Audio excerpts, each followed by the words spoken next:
Olá, meus amores! Na nossa aula de hoje, nós vamos falar sobre os animais domésticos e silvestres. Os animais domésticos são aqueles que podem conviver, não é que é em casa, né? No quintal, no sítio e ter um convívio com nós seres humanos no dia a dia. Temos aqui a galinha, o coelhinho, o cachorro, a vaquinha e o gatinho, entre outros animais, crianças. Já os animais silvestres são aqueles que têm que viver livres, não é, Tia Grace, na natureza. Não podemos ter um convívio com eles diariamente, não é? Porque eles são animais silvestres. Têm que viver livres na natureza.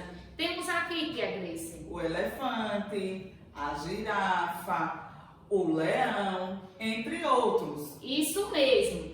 Vocês vão fazer a atividade, tirar foto e mandar para as tias. Tchau!